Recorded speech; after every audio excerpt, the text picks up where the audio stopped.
Alors René Gramont, professeur agrégé de mathématiques, qui a terminé d'ailleurs sa carrière au lycée Arago, après avoir enseigné aussi en Afrique, parenthèse, pendant quelques années, va évoquer donc la destinée fulgurante de ce jeune homme, une question d'honneur Arabi Koto à la science, à 20 ans, 21 ans en fait seulement.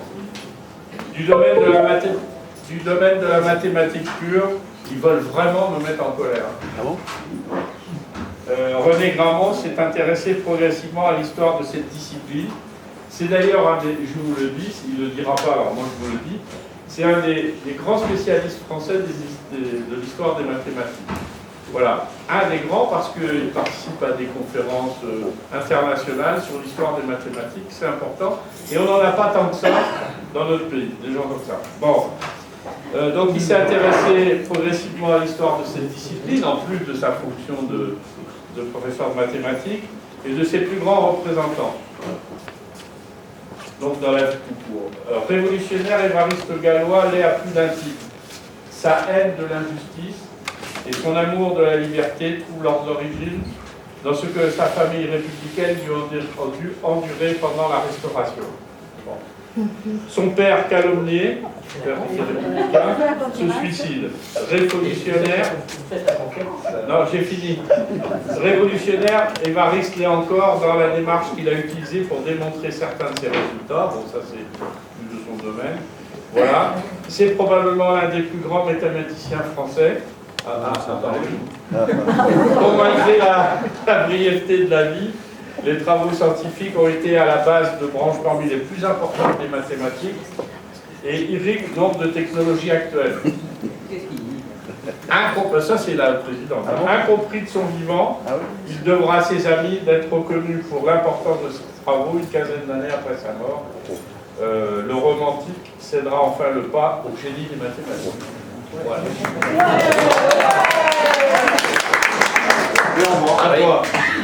Non, il vous a tout dit, donc si vous avez des questions, parce que grosso modo, oui, c'est ça, quoi. Ouais, je vais développer un peu quand même. Alors, non, simplement un mot, si je fais ce type de conférence, si je me suis intéressé à l'histoire des maths, et puis si je vais à droite et à gauche, plutôt à gauche, faire des conférences sur l'histoire des maths et des mathématiques, c'est parce que il y a des gens comme Roger Alliot, par exemple, qui se vantent d'être nuls en maths. Et ça m'exaspère toujours un peu. Alors je comprends qu'on puisse ne pas être bon, mais que c'est à peu près la seule discipline quand même où les gens peuvent se vanter sans problème d'être nuls. Et ça, c'est certainement lié au statut un peu particulier que les mathématiques ont dans la société et dans l'enseignement. Et je pense que c'est lié à la manière dont elles sont enseignées. Alors je ne reproche jamais, et j'ai des collègues qui sont là, mais je n'ai jamais reproché à mes collègues de mal les enseigner, parce que j'ai fait le même boulot qu'eux pendant des années. Mais c'est simplement la manière dont la discipline est conçue dans l'ensemble du système éducatif qui, à mon avis, pêche. Parce que les mathématiques, c'est pas cette chose sèche, squelettique, technique, froide, dont la plupart des gens ont souvenir. C'est au contraire quelque chose de très riche, de très chaud, de poétique. Alors je sais, quand je dis ça, ça fait rire tout le monde, mais je le maintiens, je persiste et je cite. De poétique, ça parle de l'humanité, ça parle de la vie, etc. Et quand on fait l'histoire des maths, c'est ce dont on se rend compte. Et donc je vais vous parler d'Évariste Galois, parce que pour moi, il a dit, pour moi c'est le plus grand mathématicien français, un des plus grands, on ne va pas être trop exagéré, mais un des plus grands mathématiciens français. Et en plus, il a une vie absolument incroyable. Et puis, c'est aussi un révolutionnaire, donc il a tout pour me plaire. Et c'est pour ça que je vais essayer dans quelques minutes, en quelques dizaines de minutes, de vous en parler. Alors, voilà. Évariste Galois est à la mathématique, je vais dire le tien, ce qu'un Shelley est à la poésie, prototype du héros romantique et persécuté, et que souhaiter de mieux à l'enseignement des mathématiques que dans les classes, dans les cours. Les élèves sentent le souffle pour la vérité, pour la liberté qui animait ce jeune héros. C'est Gilbert Baluzinski qui dit ça, il a été pendant très longtemps le président de l'association des profs de maths. Et puis Alexandre Astruc, le réalisateur de cinéma, qui a fait un film sur Évariste Galois, les gens ne le savent pas la plupart du temps, a écrit « Ce génie impétueux et fauché avant l'âge s'élève à vertical dans les airs pour surplomber le paysage mathématique de son temps, le bouleverse. » Je crois que ça présente tout à fait le personnage dont on va parler. Alors, nous sommes à la fin du XVIIIe siècle, hein, depuis 5 ans la Révolution secoue le pays, et après l'exécution de Robespierre, Couthon, Saint-Just et des 19 de leurs compagnons, eh bien, ce qui a eu lieu le 9 Thermidor de l'an 2, hein, eh bien, les Jacobins sont dispersés, la dynamique populaire est affaiblie, la sans-culotterie a perdu la plupart de ses cadres, hein, et donc il y aura quelques mouvements populaires qui vont avoir lieu, hein, en particulier en Germinal et en Prairial de l'an 3, mais ils ne seront pas suffisants pour remettre la Révolution sur les rails, je dirais, de la réponse aux aspirations du petit peuple. Tout au contraire, hein, c'est la réaction qui va relever la tête. En particulier, le 13 Vendémiaire, hein, il y aura un soulèvement des nobles, un soulèvement réactionnaire, qui sera d'ailleurs écrasé par les troupes conventionnelles dirigées par Bonaparte. Mais ça n'empêche pas que partout, on voit la réaction redresser la tête, hein, que ce soit la chouannerie en Vendée, en province, etc. Et donc, les Girondins, qui représentent la grande bourgeoisie commerciale, ont repris la tête du gouvernement, la tête de la Révolution. Et puis, c'est les thermidoriens qui font la loi, quoi, et qui veulent clore toute perspective révolutionnaire. Il faut arrêter, ça suffit. Il faut maintenant asseoir l'État pour le plus grand profit de la grosse bourgeoisie commerciale et le début de la bourgeoisie industrielle, d'ailleurs. Et donc, c'est la constitution bourgeoise et républicaine de l'an 3 qui entre en jeu. Alors, dans ce cadre-là, je vous ai fixé grosso modo le cadre, eh bien, il y a Jacques-Olivier Gallois, qui est un instituteur à Ris, ça ne s'appelle pas encore Ris-Orangis, Ris et Orangis, c'est deux villages différents. À Ris, il est obligé de partir parce qu'il est au centre des luttes des factions révolutionnaires, et ça devient quasiment infernal pour lui, et il s'en va donc avec armes et bagages et avec sa petite famille, c'est-à-dire, si mes souvenirs sont bons, je vérifie, et je crois que c'est ses 7 enfants, hein. Oui. Il s'en va donc faire exercer son métier à Bourg. Alors ça ne s'appelait pas Bourg-la-Reine à l'époque, ça s'appelait Bourg-Égalité. Hein. Ça ne redevient pas Bourg-la-Reine à la Restauration. Donc il s'en va à Bourg-Égalité avec donc ses 7 enfants, dont le 4e enfant, Nicolas Gallois, qui a 20 ans à cette époque. Et il installe un pensionnat aux 20 grandes rues. C'est la grande rue, voilà. Donc il installe un pensionnat qui va d'autant mieux se développer que toutes les écoles cléricales ont été sécularisées par la Révolution. Il peut avoir des tas d'élèves, il y a des maîtres de pensionnat, des maîtres de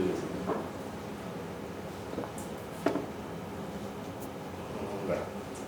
Alors je sais plus où je suis, mais c'est chaud. Voilà. Et puis alors, le temps passe, hein, il y a le coup d'état de Bonaparte, et puis il y a le couronnement de l'empereur le 2 décembre 1804.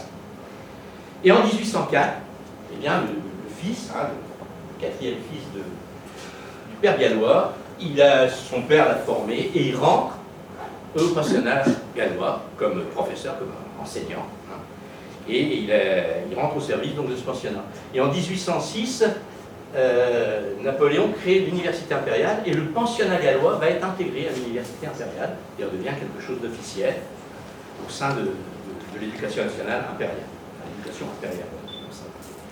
Et la même année, eh bien, le papa gallois meurt et c'est Nicolas qui va prendre la direction donc, du pensionnat gallois. Alors en 1808, eh bien, il va épouser, Nicolas Gabriel, donc va épouser sa jeune voisine, Adélaïde Marie de Mans, qui a 13 ans de moins que lui, je crois, et qui est la fille d'un président du tribunal de Louviers, si mes souvenirs sont bons. C'est donc une famille de juristes, de magistrats, qui a une grosse cote dans la région.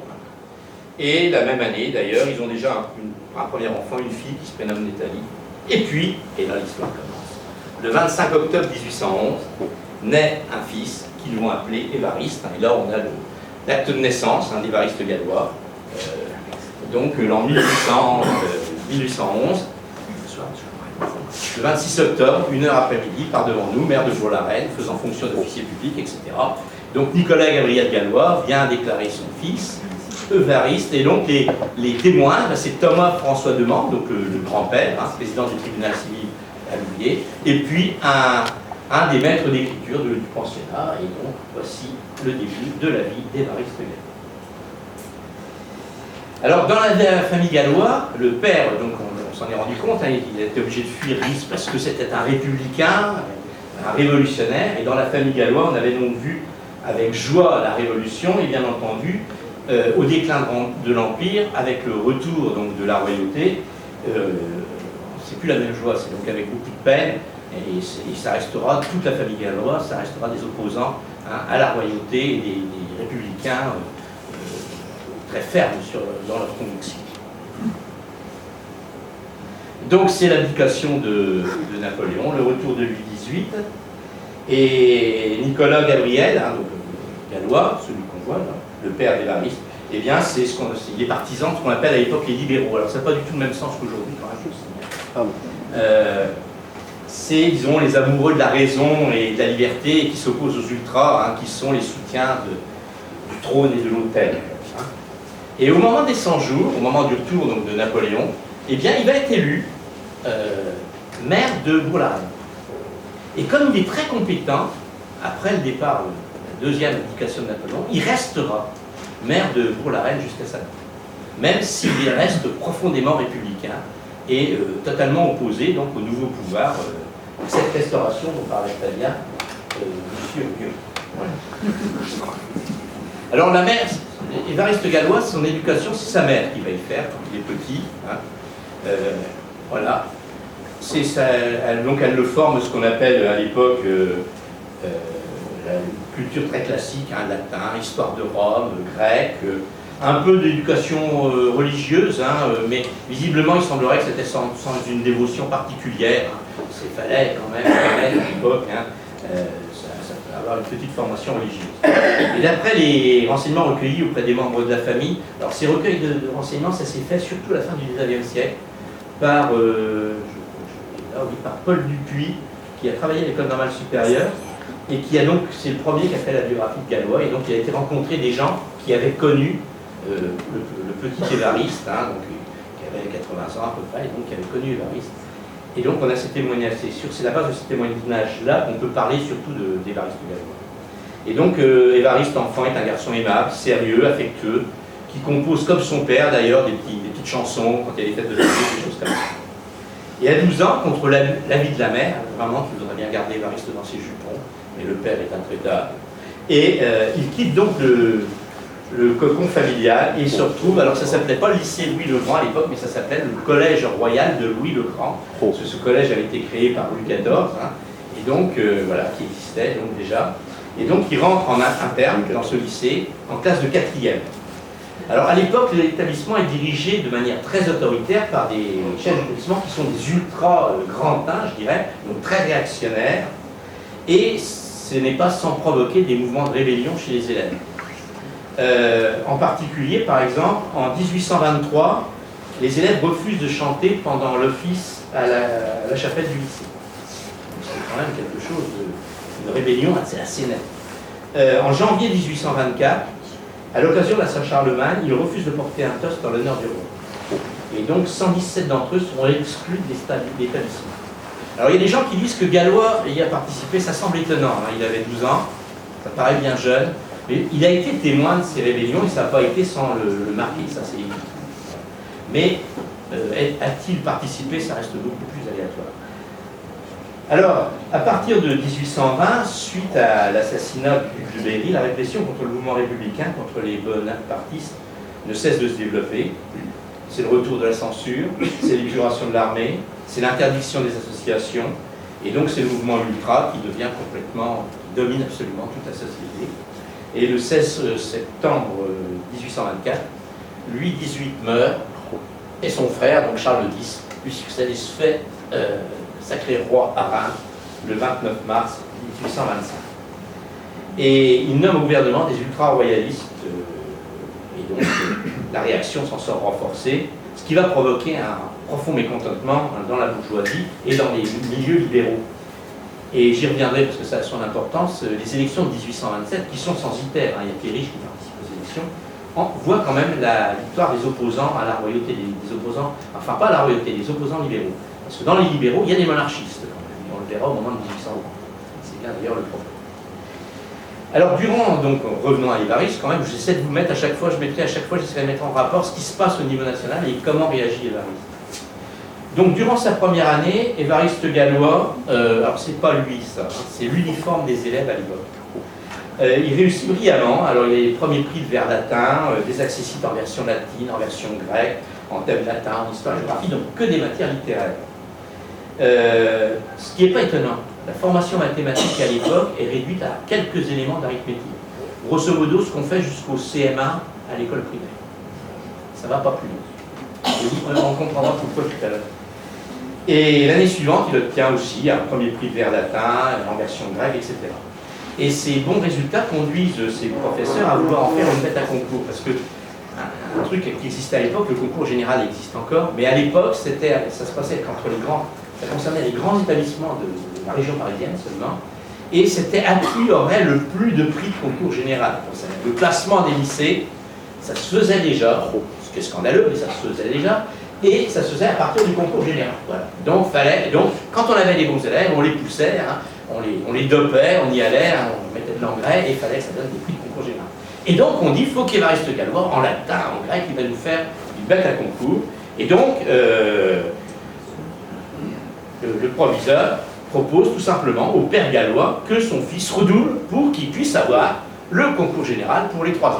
Et le père Galois refuse et il s'y tient. Hein, et voilà, le proviseur, un laborie à l'époque, il dit voilà, monsieur Roger, avec lequel je me suis longtemps entretenu sur son compte, m'a témoigné le désir de le voir redoubler. Et j'espère que, privé de nomination au concours général et au lycée, il ouvrira les yeux sur ses véritables intérêts. Et le père refuse absolument. Donc, Évariste, à la rentrée 1825, rentre en seconde. Et j'ai été trop vite. Oui. Et il rentre en seconde. Et alors là, c'est... Si, c'est ça. Oui. Et là, le cours de mathématiques devient plus intéressant. Il commence à faire des maths. Et ce qui n'empêche pas d'ailleurs que ce cours de mathématiques, il n'y a quasiment pas d'élèves. Parce qu'ils peuvent le déserter avec la bénédiction du proviseur, qui déclare, je le cite, qu'il les excuse de renoncer à un enseignement stérile et de préférer se consacrer utilement aux lettres.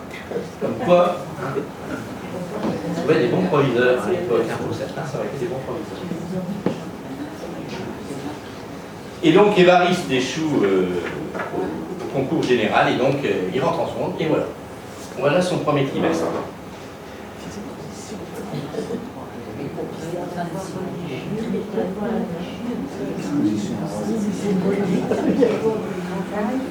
On dit c'était il vient. Alors je fais une erreur. J'ai sauté. Il était en seconde. Il n'a pas voulu redoubler sa seconde. Son père voulait, le proviseur voulait qu'il redouble sa seconde. J'ai sauté une classe.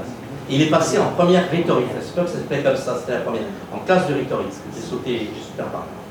Et voilà le résultat en classe de rhétorique. Et on dit qu'il est trop jeune. Donc en janvier 1827, il va revenir en seconde. Il fait un trimestre en première, en rhétorique, et il revient en seconde. Mais à l'époque, on peut faire indépendamment les mathématiques d'un côté et les autres classes de l'autre. Donc il va rester en classe de mathématiques préparatoires pour les maths, mais il va rester en seconde pour les autres disciplines. C'est assez tortueux, c'est le cas. Et donc, c'est là, donc il est heureux, il étudie les mathématiques, c'est les gens, voilà, par exemple, là c'est les mathématiques de Legendre, là, c'est ce bouquin-là. Alors c'est les mathématiques, je te signale que c'est tout simplement les mathématiques. S'il y a des gens qui ont entendu parler d'Euclide, 300 ans avant Jésus-Christ, c'est Euclide, modernisé, mais c'est Euclide, hein, c'est pas autre chose. Et puis il fait quand même un peu d'analyse avec l'algèbre de Lacroix, hein, des fonctions, etc. C'est l'algèbre de Lacroix. Et là, il découvre donc ces mathématiques et il devient fou de mathématiques, c'est le cas de le dire. Et il y a d'ailleurs un de ses professeurs hein, qui s'appelle Vernier qui va le repérer. Et on le voit très bien au deuxième trimestre. Eh bien, son travail n'est pas assez régulier, sa conduite n'est pas sale en seconde, en rhétorique, mais par contre, en mathématiques préparatoires, c'est zèle et succès. Et au troisième trimestre, c'est du même niveau. Et donc, l'année suivante, donc on est en 1827, octobre 1827, il rentre en classe de rhétorique, mais en mathématiques, il rentre en deuxième année de mathématiques préparatoires. Il y a toujours un an d'avance en mathématiques. Et voilà les résultats qu'il obtient. Donc en rhétorique, toujours occupé à ce qu'il ne faut pas faire, baisse chaque jour. Par contre, zèle et progrès très marqués en maths. En rhétorique, il travaille peu pour moi, il cause souvent. Voilà. Au deuxième trimestre, en rhétorique, il travaille quelques devoirs, reste causeur comme à l'ordinaire. Dissipé, causeur, je crois, plus tard de me fatiguer, et serait d'un fort mauvais exemple s'il avait quelque influence sur ses camarades. Et par contre, en maths, intelligence, progrès marqué, pas assez méthodique. On verra que ça va nous poursuivre toute sa vie. Et au troisième trimestre, c'est assez bien conduit, mais un peu travaillé en rhétorique. Alors le meilleur, c'est M. Desforges quand même. Paraît affecté à faire autre chose que ce qu'il faudrait faire. C'est dans cette intention sans doute qu'il bavarde si souvent, il proteste contre le silence. Ouais, je trouve cette appréciation magnifique. Et par contre, en mathématiques, des dispositions, succès qui serait plus grand si cet élève travaillait avec plus de méthode. Et donc, Paul Dupuis, qui est d'ailleurs enquêté, explique que c'est vers ce temps que le changement de son humeur est remarqué par toute sa famille. Il devient plus concentré. Au collège, ses manières deviennent de plus en plus étranges. Il semble, en lisant ses notes, que l'on assiste à la transformation opérée dans l'enfant par la découverte des mathématiques. Il s'enfonce de jour en jour davantage dans ses méditations solitaires et n'en sort que par de brusques détentes où maîtres et camarades doivent pâtir de son humeur et surtout de l'opinion très haute et très juste qui s'est formée de lui. Et ça, c'est un trait de caractère, on va voir, qui va le suivre toute sa courte vie. Et il obtient le premier prix de concours général, ça y est, mais en mathématiques, pas en latin ni en maths. En mathématiques, c'est sa copie. Voilà. Et alors c'est symptomatique parce que, autant que je me souviens, cette copie, ça porte sur un problème concernant les équations. On verra que ça a été un des grands thèmes de ses recherches. Et puis, il est jeune encore, hein, il est toujours en rhétorique, il est en 10e année de mathématiques, en mathématiques préparatoires, et il a préparé seul le concours d'entrée à Polytechnique. Et bien entendu, bon, il est un peu trop jeune, il échoue, et donc il va passer donc, en classe de mathématiques spéciales, l'année suivante, avec la ferme intention là, de préparer le concours de Polytechnique pour y rentrer, parce que, alors, il y a trois raisons qui font qu'il va à tout prix rentrer en Polytechnique. À Polytechnique, d'une part, c'est, disons, l'école qui a le plus haut niveau scientifique et mathématique à l'époque. Premier point. Deuxième point, c'est une école qui a été créée par la Révolution. C'est la Révolution qui crée l'école polytechnique. Donc, pour un républicain, elle a une aura particulière. Et troisième point, contrairement à mon avis à ce qui est Polytechnique maintenant, c'est une école très républicaine. C'est-à-dire que, on verra, les élèves de Polytechnique participent à tous les mouvements révolutionnaires, de manière massive. Donc c'est une école révolutionnaire, et c'est aussi un des aspects qui intéressent les Maristes. Donc c'est pour ça qu'il va retravailler pour rentrer à Polytechnique. Et puis donc ça se détériore bien entendu, hein, même là il est en mathématiques, donc il ne fait plus que des activités scientifiques, et son professeur, M. Richard, dit cet élève a une supériorité marquée sur tous ses condisciples, mais en chimie travail faible, en physique travail néant. Au deuxième trimestre, cet élève ne travaille qu'aux parties supérieures des mathématiques, travail nul en physique, travail nul en chimie. Et au troisième trimestre, eh bien, c'est du même tonneau. J'ai été trop vite. Excusez-moi. Voilà. Ah oui, le troisième trimestre, c'est bascule. Il se conduit assez bien par intervalle et de temps à autre se conduit aussi fort mal, c'est-à-dire qu'il ne travaille plus quand même. Alors, M. Richard, qui est un excellent professeur de mathématiques, d'ailleurs, il va repérer que Galois, c'est quelqu'un qui aura de l'avenir en maths, il va conserver toutes ses copies et il les donnera à un autre élève qui arrivera au lycée Louis Le Grand, à Charles Hermite, qui est un grand mathématicien, mais quelques années après Galois, et il donnera les copies parce qu'il les a conservées en se disant qu'il y a de l'avenir. Et donc ce professeur lui conseille de publier un mémoire. Donc on est en 1829, hein, 1er avril 1829. Donc calculé, il n'a pas 18 ans. Et donc on lui demande de publier un mémoire, ce qu'il va faire dans les annales de mathématiques pures et appliquées qui sont dirigées par un grand mathématicien originaire de Nîmes d'ailleurs, Joseph Germain. Donc à 17 ans, c'est à peu près comme si aujourd'hui il publiait dans Natio ou quelque chose comme ça. Vous voyez, il faut imaginer. Et voilà, ce mémoire, je vais vous dire ce qu'il est. Voilà. Si une des racines des équations de degré quelconque est une fraction continue immédiatement périodique, cette équation aura nécessairement une autre racine également périodique, gisant l'unité négative par cette même fraction continue écrite dans un ordre armé. Si je vous ai mis ce qu'il a fait, c'est parce que vous remarquerez quand même, si vous prenez un bouquin de maths aujourd'hui, ça, je vais le mettre à la fin comment ça s'écrit aujourd'hui. À l'époque, il y avait beaucoup plus de textes littéraires que de symboles mathématiques. Alors, il y avait des symboles, c'était né, on a connu tout ça, c'était né au XVIIe siècle. Mais on écrivait, j'ai vu, c'est la copie de Bergson, la copie de mathématiques de Bergson, c'est une dissertation. La copie de mathématiques de Bergson au bac, c'est une dissertation. Donc, début du XXe siècle. À l'époque, on écrivait beaucoup. Et donc, bon, si vous voulez comprendre s'il y a quelques-uns qui ont fait quelques études mathématiques, c'est pas compliqué. Voilà, c'est ça.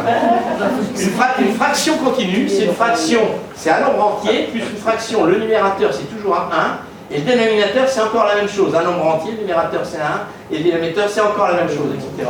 Et elle est périodique quand vous retrouvez toujours les mêmes nombres entiers. Tu vas me dire ça. C'est tout. C'est ça une fraction continue. Et ça, parfois, c'est une valeur exacte, mais pas toujours. Parce que ça va à l'infini. Hein. Je ne vous l'ai pas dit, mais ça va à l'infini. Et tout simplement, si je note ça ABCD, pour un débutant, et c'est ce que je ferais aujourd'hui si je le notais, et ce que dit ce texte-là, ça veut dire que si j'ai un nombre qui vaut ça, et bien qui est solution, et bien x2 qui est moins 1 divisé par... Alors le même mais écrit dans l'autre sens, dans l'ordre inverse, et bien c'est aussi une solution. C'est tout ce qu'il fait. Il a 3 pages de démonstration, et voilà ce qu'il fait. C'est à l'époque, alors je signale simplement, aujourd'hui on ne travaille plus du tout avec les fractions continues, à l'époque on travaille énormément, et donc c'est un théorème important à l'époque. Voilà. Et donc suite à ça, le 25 mai 1829, Évariste, bah oui la date est là-bas, Évariste Galois va voir Cauchy. Alors, Augustin Louis Cauchy, c'est un des plus grands mathématiciens aussi en début du 19e siècle. C'est le mathématicien français, avec Lagrange aussi, hein, qui est un mathématicien français mais d'origine italienne. C'est les deux grands mathématiciens qui font un travail énorme, hein, aussi bien en analyse qu'en algèbre. La différence entre Cauchy et Galois, c'est que Cauchy c'est un royaliste, alors grand et qui d'ailleurs a fait partie des bagages de Louis XVIII quand Napoléon, au moment des 100 jours, hein, quand Napoléon est venu, il s'est enfui avec le roi, il est revenu avec le roi, donc voilà. Et donc il va voir Cauchy, et Cauchy lui dit, bah oui, c'est intéressant ce que tu fais. Et donc, la semaine suivante, le 1er juin, Évariste Galois dépose un mémoire auprès de l'Académie des sciences intitulé « Recherche sur les équations algébriques de degré premier ». On verra que les équations, ça a été un truc important. Et sans faire de mal, je vous expliquerai pourquoi. Et ça, jamais, ce mémoire ne sera présenté à l'Académie des sciences. Et voilà la raison. Cauchy envoie un mot au président. Je me proposais de présenter aujourd'hui à l'Académie 1. Le rapport sur les travaux du jeune Galois, 2. Un mémoire sur la détermination analytique des racines primitives, dans lequel je fais voir comment on peut réduire cette détermination à la résolution d'équations numériques dont toutes les racines sont entières et positives. Juste une petite remarque, les deux mémoires portent donc grosso modo sur le même thème. C'est peut-être une des raisons qui va se passer de la suite. On n'a aucune preuve, hein, mais moi c'est une idée. Retenu chez moi par une indisposition, ça c'était vrai, je regrette de ne pouvoir assister à la séance du jour et je vous prie de pouvoir bien inscrire mon nom sur l'ordre du jour de la séance suivante pour les deux objets que je viens d'indiquer à la clé, etc.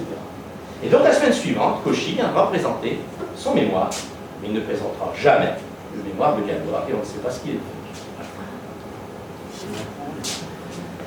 Alors pendant ce temps-là, suite aux élections de 1827, je vous ai dit qu'elles étaient devenues, que c'était les libéraux qui avaient remporté, donc il y a des tensions énormes. Et en particulier, la situation s'est beaucoup envenimée par rapport entre les libéraux et l'Église, je dirais, les cléricaux. Hein. Et en particulier, ça s'est passé à Bourlin.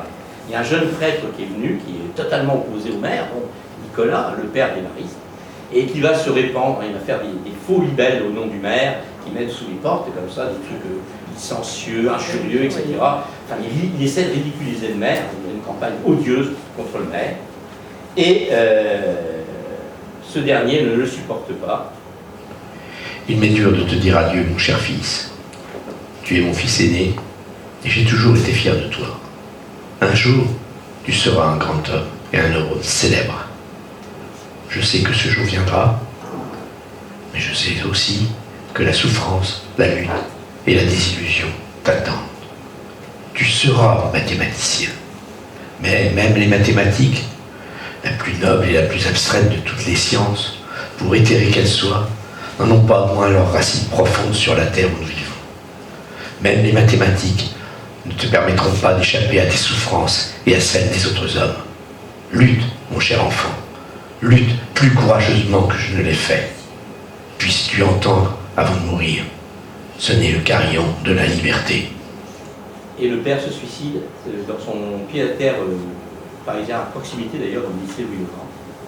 Sa disparition va profondément marquer Évariste Galois des années plus tard, enfin des années pas beaucoup parce qu'il ne croit pas plus, mais quelques années plus tard, il dira à François Raspail, qui sera un de ses amis, le biologiste Raspail, il lui dira « Savez-vous bien, mon ami, ce qui me manque? J'ai perdu mon père, et personne ne l'a plus remplacé. Là, vous m'entendez ?» Donc c'est quelque chose qui va marquer toute sa vie. D'autant plus que durant les obsèques, le corps est ramené de Paris à Tour-la-Reine, la population du village attend le corps de son maire. Il passe devant l'église, là sur le parvis de l'église, il y a le curé avec toute la bande d'ultra du village. Il y a des colibets, ça se bouscule, le curé est blessé par une pierre, et donc l'enterrement se termine dans la plus grande confusion, ça se bat, etc. Alors, pour Galois, pour Évariste, ça sera insupportable, et ça va le renforcer dans sa haine de l'injustice, de la bassesse, etc., et aussi dans son sentiment clérical. C'est terminé, plus jamais, il y a eu des illusions, enfin il y a eu des gens qui ont écrit comme ça, que peut-être dans Galois, il a un refus absolu sur ce terrain-là, il en a trop vu, je dirais, par rapport à ça. Et donc, quelques jours plus tard, juste après l'enterrement de son père, il repasse le concours d'entrée à l'école polytechnique.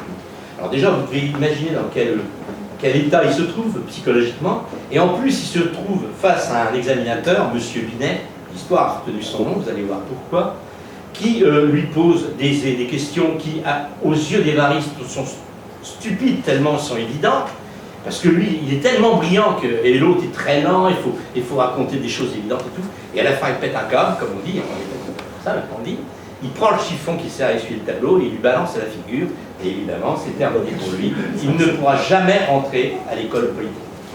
Donc c'est un deuxième drame, enfin un troisième. Son mémoire, son père, polytechnique, voilà.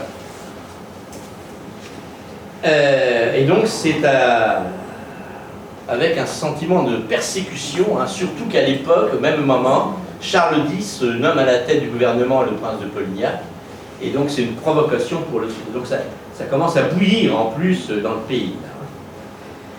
Et il ne sait pas quoi faire, parce qu'il ne rentre pas à Polytechnique, et donc il se tourne vers l'école préparatoire. Alors l'école préparatoire, c'était l'école normale, sauf que quand Louis XVIII est revenu en France, il a supprimé l'école normale, qui avait été créée là aussi au moment de la Révolution, et ça s'appelait cette fois-ci l'école préparatoire. L'école préparatoire était tout simplement une annexe du lycée de Louis-le-Grand, du lycée royal de Louis-le-Grand. Donc tout ce qu'il avait subi au niveau du règlement et de l'autorité, il allait, s'il tournait, il allait le subir. Tant pis.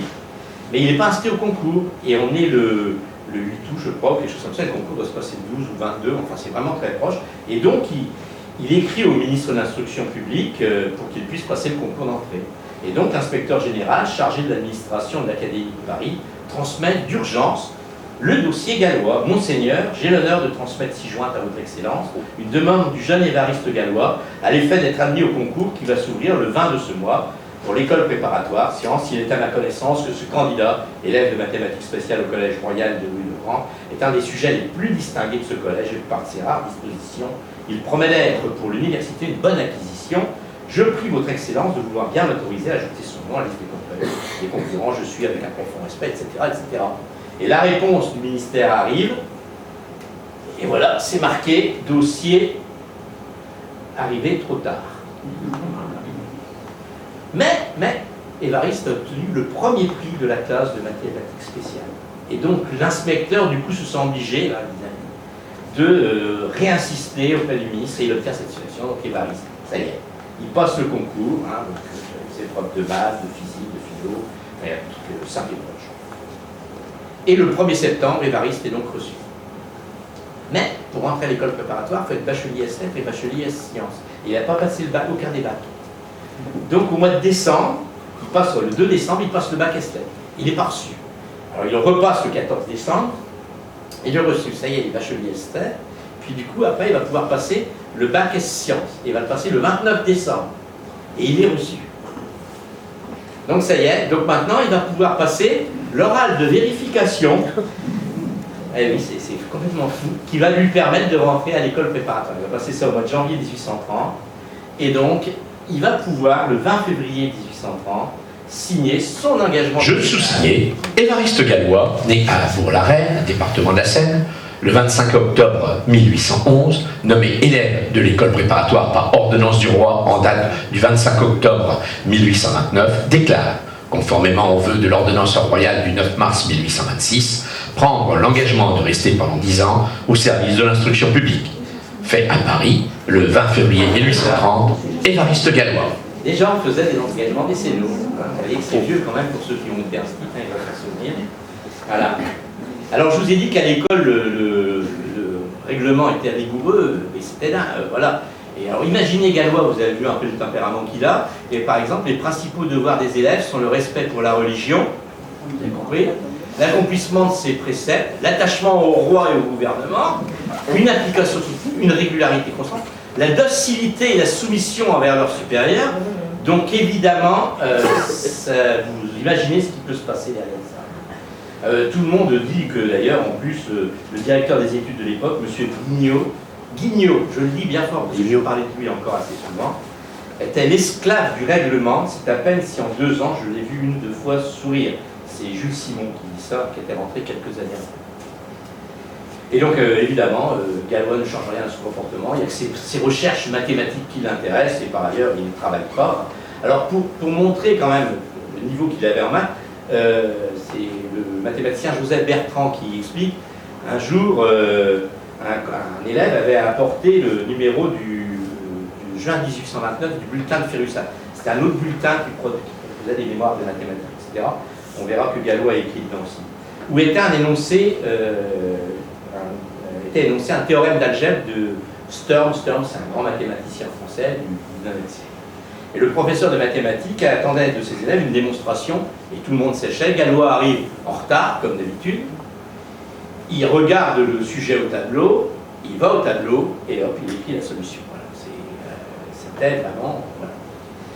Et donc, justement, en avril, en juin 1830, donc 1 an après, même pas tout à fait 1 an après, c'est dans ce bulletin de Ferussac que Évariste Gallois va publier 3 mémoires.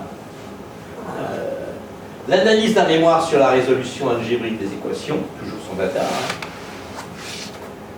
Les notes sur la résolution des équations numériques, ça porte justement sur ce fameux théorème de Sturm dont je parlais juste avant. Et un mémoire sur la théorie des nombres. Alors, ça m'ennuie de ne pas faire de maths quand même. Alors, je vais vous expliquer ce truc, de quoi ça porte.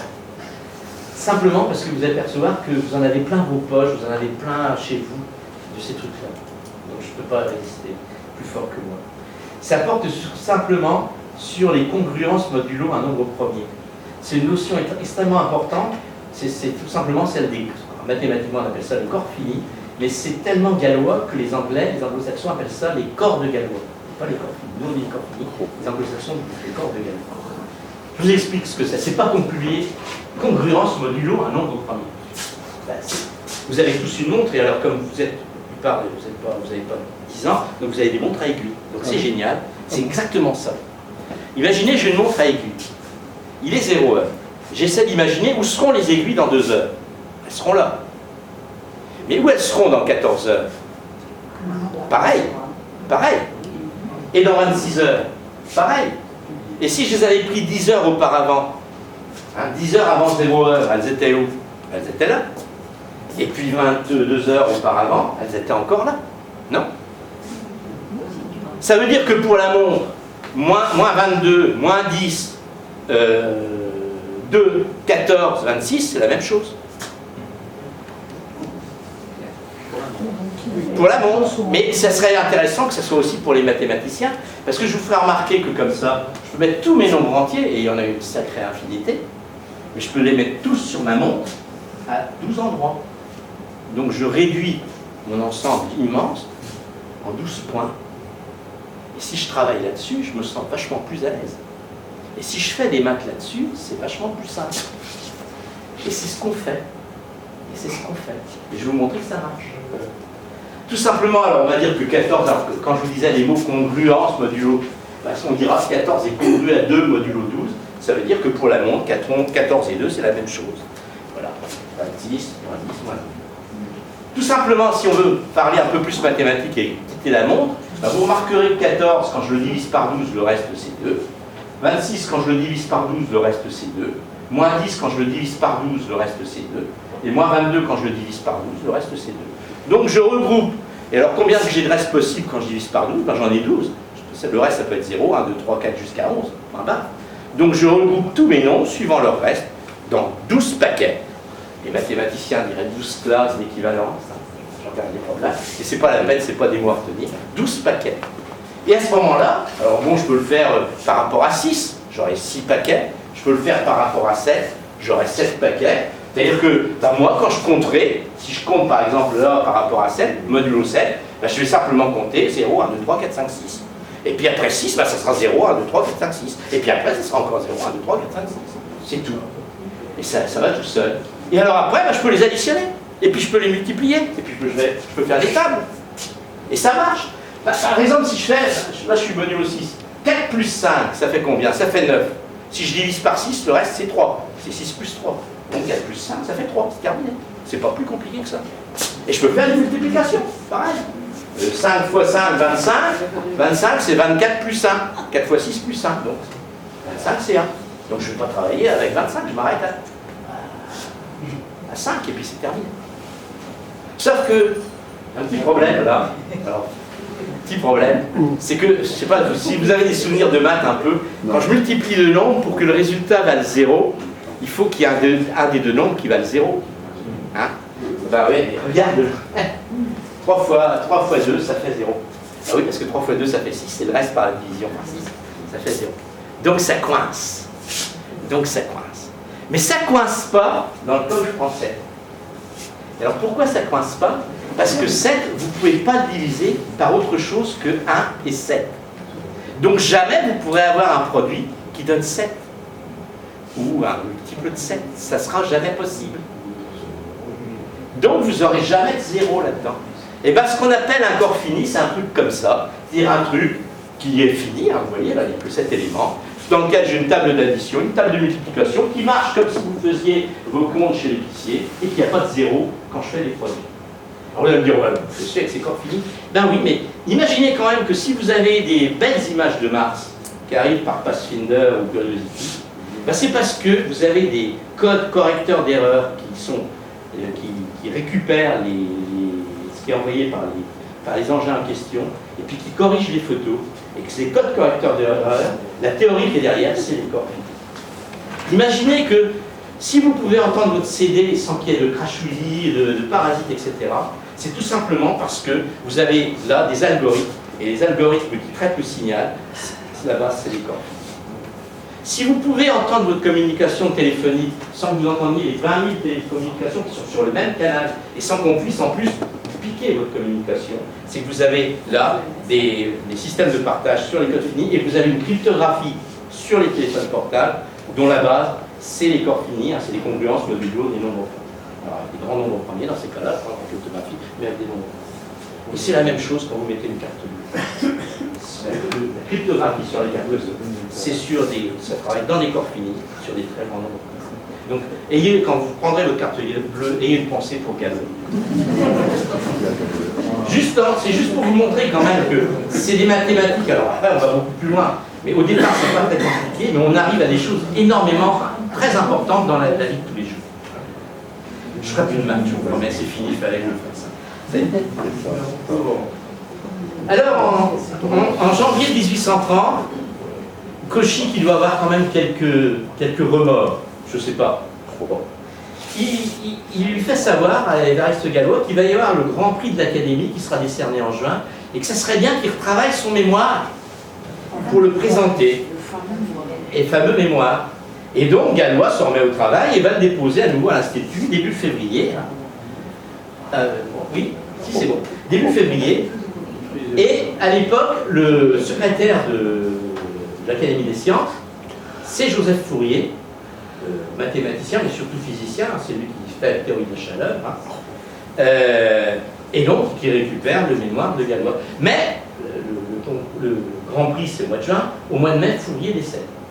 Et on n'a jamais retrouvé de mémoire de Gallois. C'est véridique, hein. C'est véridique. Voilà. Et donc, non, même pas, on ne sait pas ce qu'il est devenu, personne n'est capable de dire. Fourier a dû l'embarquer chez lui, puis il a été perdu dans les papiers de Fourier. Et donc ceux qui auront le Grand Prix, c'est Niels Abel. Alors à titre posthume, parce qu'on est en juin 1830, donc il est mort depuis 1 an d'une tuberculose dans son petit village de Norvège. Et puis Carl Gustav Jacobi, vous verrez qu'il en parle, le Gallois Jacobi, c'est un mathématicien allemand, grand mathématicien allemand. Simplement, je parle d'Isabelle, c'est un peu moins tragique que Gallois, sa vie, mais c'est quand même pas mal. Hein. Il meurt très jeune, hein, vous voyez, à 27 ans, et ses compétences mathématiques seront reconnues après sa mort. En particulier, la lettre, il cherche à avoir du travail, il est dans la misère, c'est pour ça qu'il retourne en Norvège, dans son village natal, et la lettre de nomination comme professeur à l'université de Berlin arrivera 2 jours après sa mort. Comme quoi, oui, chez les mathématiciens, il y a de la tragédie. Ouais. Voilà. Alors, le 2 mars 1830, Charles X dissout la Chambre, et puis au cours des élections, bien entendu, l'opposition en sort encore renforcée. Donc, le roi Charles X va tenter ce qu'on appelle un véritable coup de force constitutionnelle avec ce qu'on appelle les ordonnances de Saint-Cloud. Hein. Il suspend le régime constitutionnel, il dissout la Chambre, qui ne s'est jamais réunie d'ailleurs, il modifie le système censitaire en réduisant encore le nombre d'électeurs, il censure la presse, etc. Et le 26 juillet, la publication des ordonnances plonge le pays dans un véritable état de stupeur. Et dès le début de l'après-midi, les journalistes des journaux d'opposition publient une protestation solennelle. Et voilà. Le 25 juillet, donc ils veulent saisir les journaux. Les barricades se construisent, la troupe intervient, il y a une première mort le 28 juillet. Dans les petites rues, il n'y a pas les boulevards d'Australie, hein, donc dans les petites rues, ils se prennent tout sur la tête, les soldats, ils sont peu à peu battus.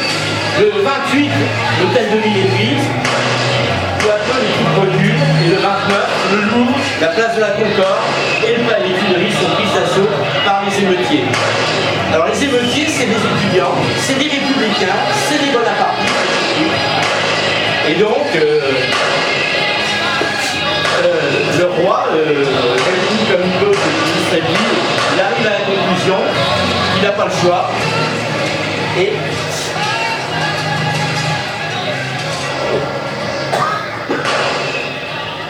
qu'il est obligé de partir. Voilà. Mais le problème, c'est que les révolutions ne sont pas toujours gagnées par ceux qui les ont faites. À savoir les jeunes républicains et les bonapartistes en particulier. Parce que les députés libéraux, dont une majorité reste monarchiste, hein, je pense à Lafayette en particulier, ne veulent absolument pas d'une république qui soit synonyme pour eux de la terreur, hein, Robespierre, etc. Et donc le duc d'Orléans leur offre une planche de salut, et au terme de ce qu'on a appelé l'hésitation de 1830, la monarchie constitutionnelle est sauvée au prix d'un changement de dynastie. Alors Évariste Galois, dès les premiers coups de feu, il n'a eu qu'une idée, c'était de sortir du collège, de l'école préparatoire, pour aller rejoindre les gens qui se battaient. Et il essaie bien entendu de rameuter un peu ses corréligionnaires, ses copains. Et là, il est loin de rencontrer un assentiment, hein, et lui, il dira même, l'école préparatoire est un repère de tête moutonnière et dénué d'ambition comme de soucis politiques.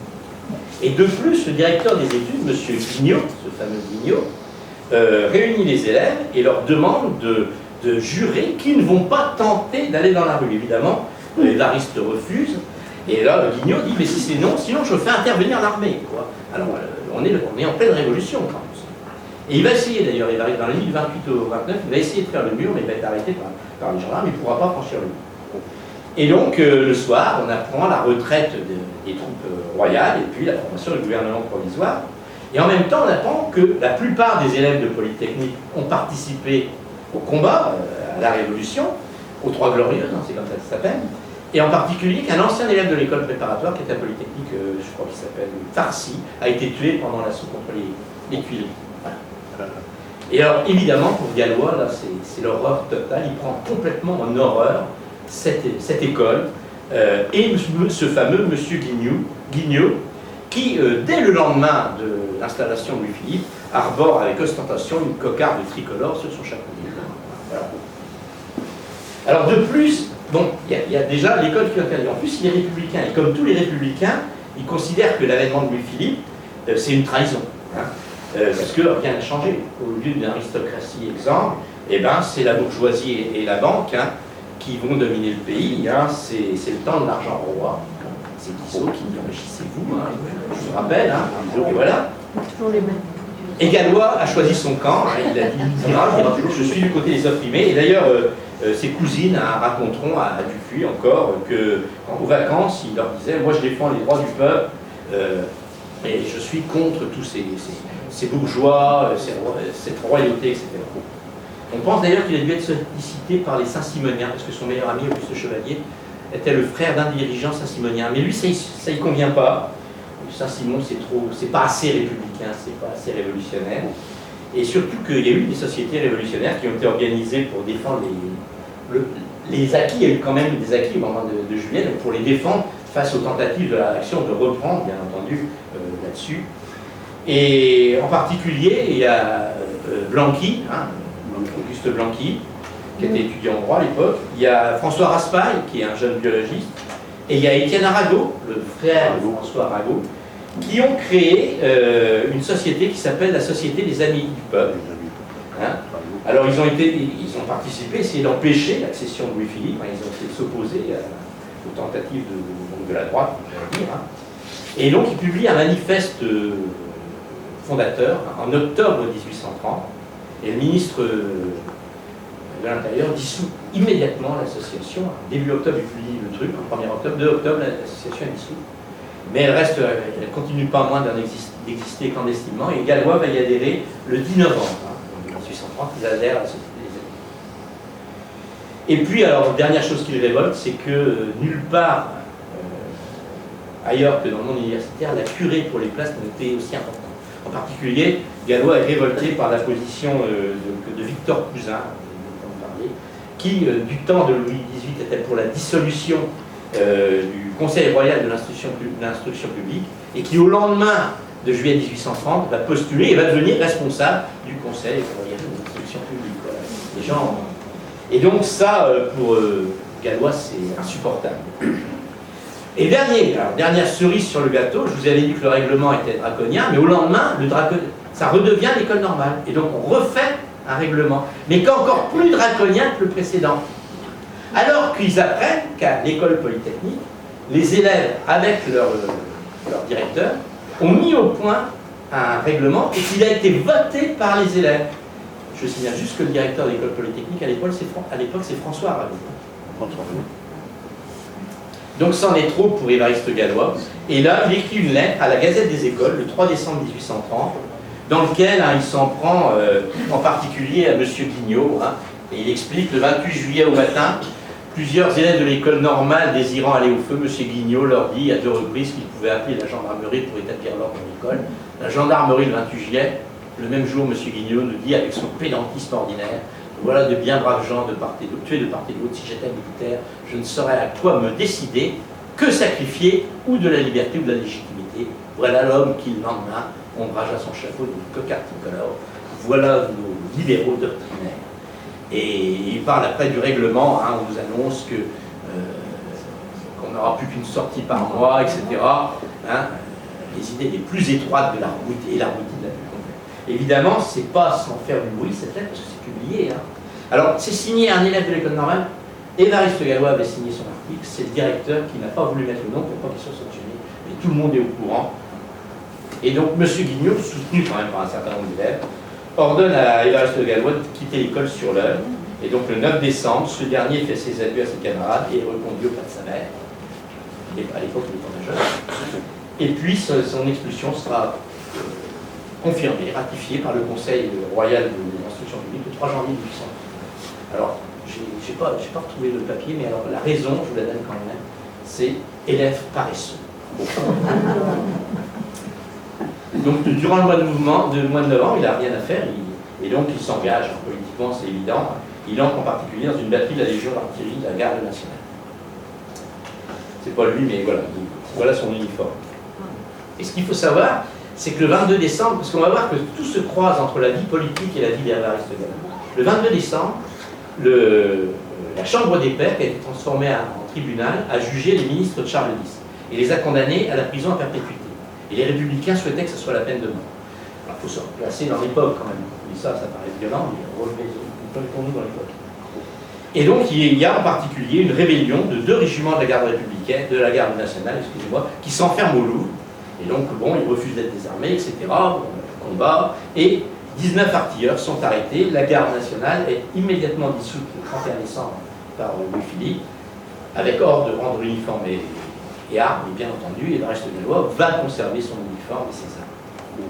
Et puis il va écrire d'ailleurs en même temps un autre article dans la Gazette des écoles, où là il s'en prend à la manière dont sont enseignées les mathématiques, il s'en prend aussi aux examinateurs des concours, en particulier des concours d'entrée à l'école polytechnique, etc., etc.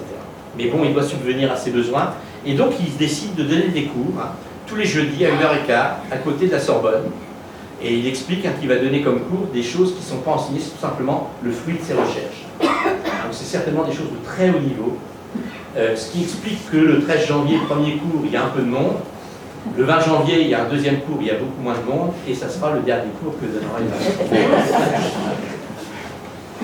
Mais, ça lui permet de rencontrer Simon Denis Poisson, grand mathématicien, brillant mathématicien qui a 50 ans, et qui enseigne à Polytechnique, et qui est membre de l'Académie des sciences, et qui lui conseille de soumettre son mémoire à l'Académie des sciences. Et donc, Galois se remet au travail, et d'ailleurs il dépose à l'Académie des sciences, et il précède d'ailleurs son mémoire en disant « mais je l'ai déjà déposé », il rappelle quand même que ça avait déjà été déposé, et puis bon c'est tout, et l'examen du mémoire est confié à la place, à Poisson, excusez-moi, à Poisson et à Lacroix. J'en ai parlé tout à l'heure quand je disais que Lacroix, c'était avec Lacroix qu'il avait appris l'algèbre, dans les ouvrages de Lacroix. C'est eux deux qui l'ont. Donc ça, c'est le 17 janvier 1831. Et puis, voilà, il attend. Alors le 31 mars, il en a marre, et donc il écrit au président de l'Académie. Monsieur le Président, j'ose espérer que messieurs Lacroix et Poisson ne trouveront pas mal que je rappelle à leur souvenir un mémoire relatif à la théorie des équations dont ils ont été chargés il y a 3 mois. Veuillez, Monsieur le Président, me faire sortir d'inquiétude en invitant messieurs Lacroix et Poisson à déclarer s'ils ont garé mon mémoire ou s'ils ont l'intention d'en rendre compte à l'Académie. Voilà. Il faudra qu'il attende encore. C'est pas gagné, je vous le dis. Et donc, il fait de la politique. Dès lors, il va se lancer complètement dans la politique. Comme il dit, mon cœur se révolte contre ma tête, et il participe visiblement à tous les événements. Un jour, il dit à sa famille, s'il fallait un cadavre pour ameuter le peuple, je donnerais le mien. Voilà. Et donc, c'est son état d'esprit quand, le 9 mai 1831, il assiste au fameux banquet des vendanges de Bourgogne. Alors, je ne sais pas si vous avez entendu parler de ce banquet. S'il y a des gens qui ont lu les mémoires d'Alexandre Dumas, il y a de nombreuses pages, et donc tout ce que je vais vous raconter, Alexandre Dumas le raconte en long, en large et en travers. Je vais le résumer. Qu'est-ce qui s'est passé? Je vous avais dit qu'on avait arrêté en décembre 19 artilleurs de la garde nationale. Et c'est leur jugement. Le 6 avril, c'est le jugement. Et le pouvoir a peur que s'il y a des condamnations, il y a un soulèvement. Et donc, ils sont acquittés. Le pouvoir n'est pas solide, ils sont acquittés. Et donc, on décide de fêter ça. Et les républicains, pour fêter ça, décident d'organiser, le 9 mai 1831, un banquet de 200 couverts dans une auberge à Belleville. L'auberge, ça s'appelle les Vendanges de Bourgogne. Et donc là, il y a bien entendu les 19, il y a Alexandre Dumas, il y a Étienne Arago, il y a tous les républicains grandins de l'époque. Et on fait des toasts à Robespierre, à la Grande Révolution, etc. Et à un moment donné, Évariste Galois se lève avec un couteau et dit à Louis-Philippe. Alors évidemment, il y a des gens qui sont loin, qui n'ont pas vu, ils hurlent parce qu'ils ne veulent pas porter de toast à Louis-Philippe, mais ceux qui sont à côté et qui ont vu à Louis-Philippe, et en particulier à Alexandre Dumas, qui l'explique très bien, il dit là ça devient peut-être inquiétant, parce que c'est le roi, hein. Et donc Alexandre Dumas se carapate par une fenêtre avec un de ses acteurs, et il raconte, hein. Il se tire parce qu'il se dit ça va mal. Bon, visiblement, ça se continue, mais comme dit le chanteur, hein, méfions-nous, les flics sont partout. Il y avait des mouchards, et le lendemain matin, Évariste Galois est arrêté chez lui, et il est mis en détention préventive à la prison de Sainte-Pélagie, où il va passer 5 semaines en détention provisoire. Alors c'est un avocat des amis de la Société des Amis du Peuple, hein, qui va assurer sa défense, et durant le procès, donc le 15 juin, Évariste, sur les conseils de l'avocat, on lui dit, t'as qu'à dire que j'ai dit à Louis-Philippe, s'il trahit. S'il trahit. Et donc tous les témoins viennent dire, ouais, il a dit s'il trahit, etc. Et Évariste Galois, c'est son caractère, il ne va pas dire qu'il n'a pas dit s'il trahit, mais il ne veut pas donner aussi l'impression de céder et d'en rabaisser. Et alors il déclare, c'est tout ça génial, je voulais provoquer une pareille action dans le cas où Louis-Philippe trahirait, c'est-à-dire dans le cas où il oserait sortir de la légalité. Et il ajoute, tout engage à croire qu'il ne tardera pas à se rendre coupable de ce crime si ce n'est déjà fait. Et il déclare pour sa défense, homme de la Restauration, voyez le résultat de vos œuvres, vous aviez promis qu'il n'y aurait plus d'émeutes, et il y a des émeutes.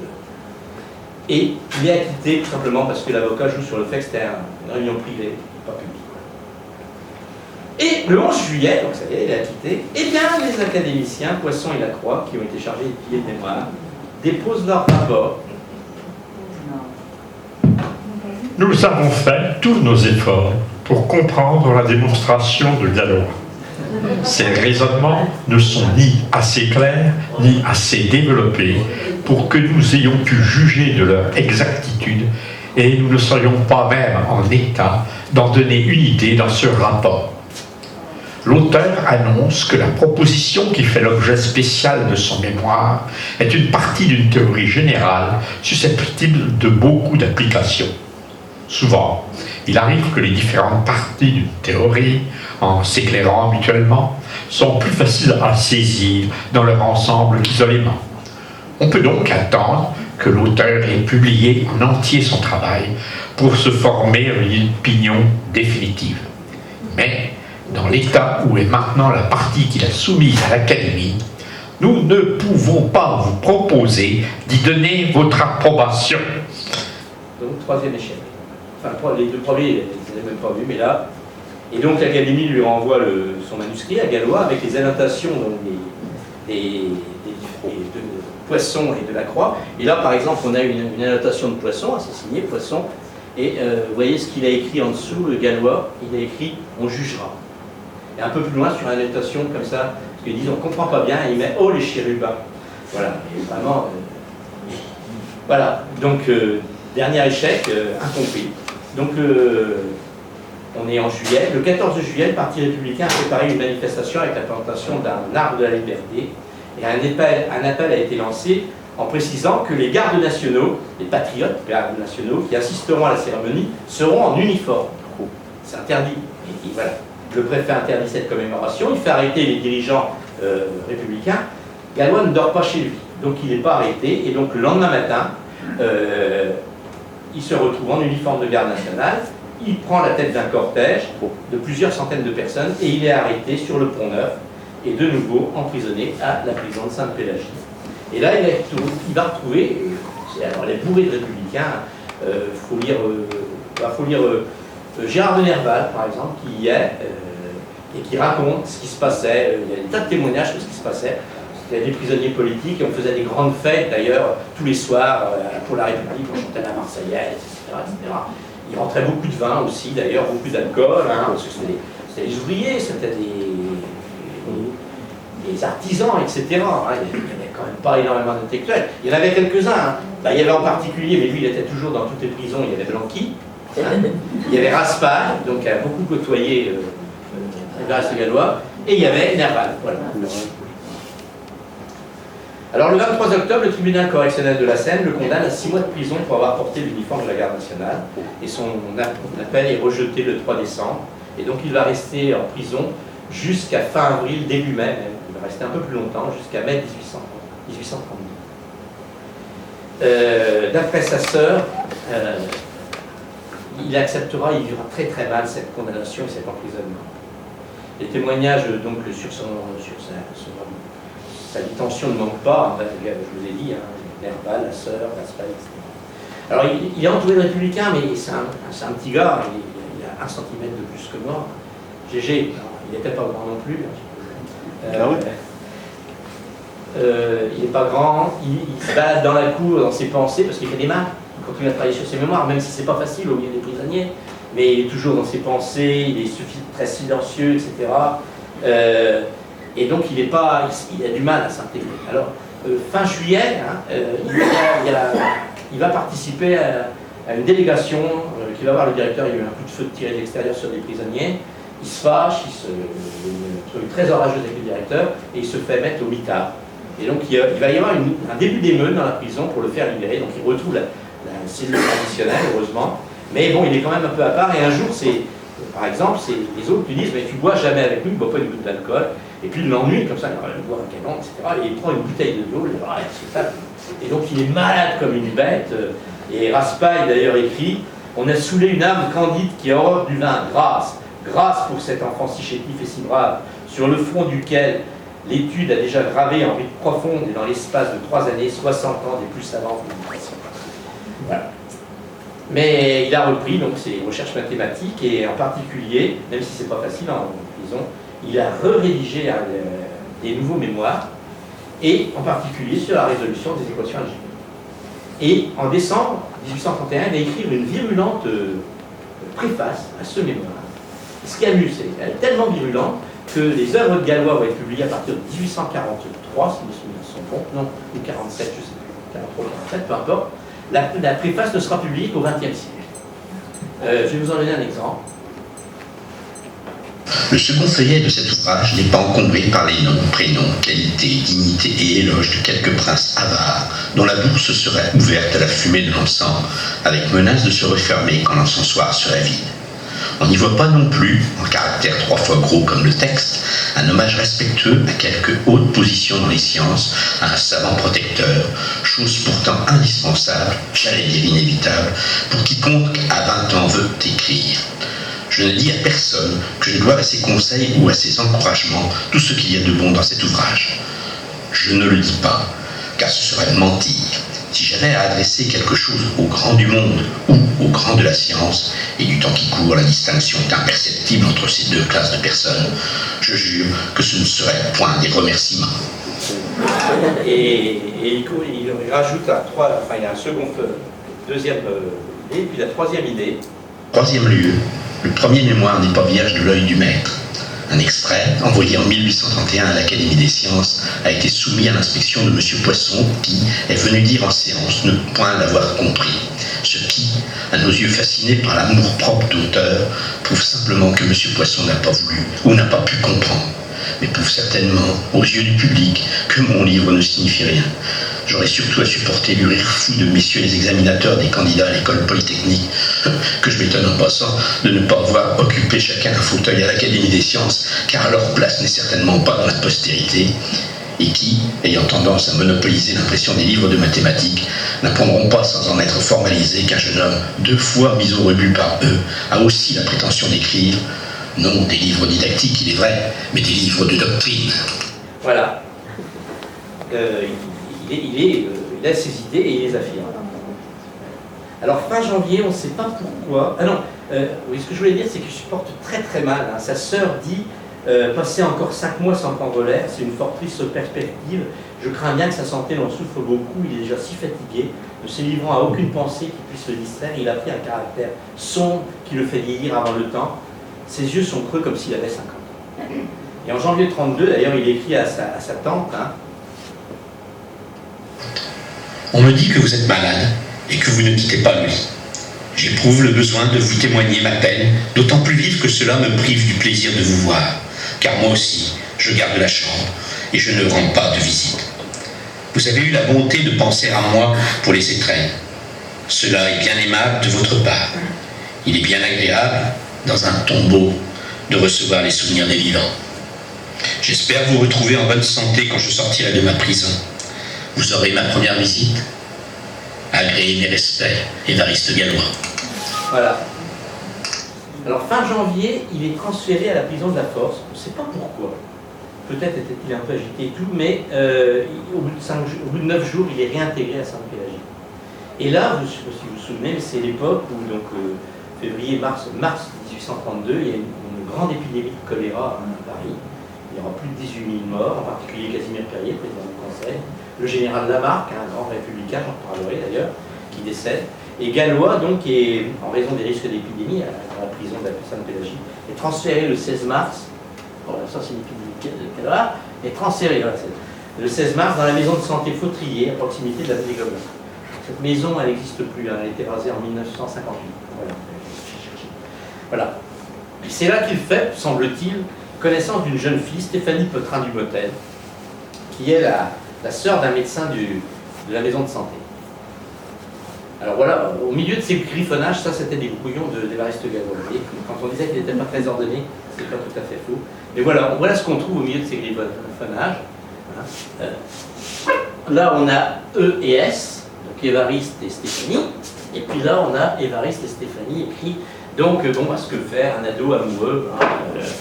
Voilà, c'est évident qu'il était très amoureux de cette fille. Malheureusement, visiblement, ça ne dure pas très longtemps. Et le 14 mai, elle lui écrit brisons-la sur cette affaire, je vous prie. Voilà, c'est tout ce qu'on a comme élément, je dirais, hein, dans l'enquête qu'on peut faire là-dessus. Mais c'est un grand désespoir pour Évariste, hein, qui, à sa sortie de prison, il sort le 25 mai, écrit à son plus cher ami, Auguste Chevalier, voilà, mais comment détruire la trace d'émotions aussi violentes que celle où j'ai passée, comment se consoler d'avoir épuisé en un mois la plus belle source de bonheur qui soit dans l'homme, de l'avoir épuisé sans bonheur, sans espoir, sûr qu'on est de l'avoir mise à sec pour la vie, et puis plus loin, pitié jamais, haine, voilà tout, je ne veux pas avoir souffert sans me venger. Ceci étant, il n'est quand même pas désespéré, hein, il dit voilà, je vais te voir le 1er juin, je partirai le 15 pour Dauphiné, donc voilà, il continue à vivre. Alors qu'est-ce qui s'est passé? Ça, on ne sait pas exactement.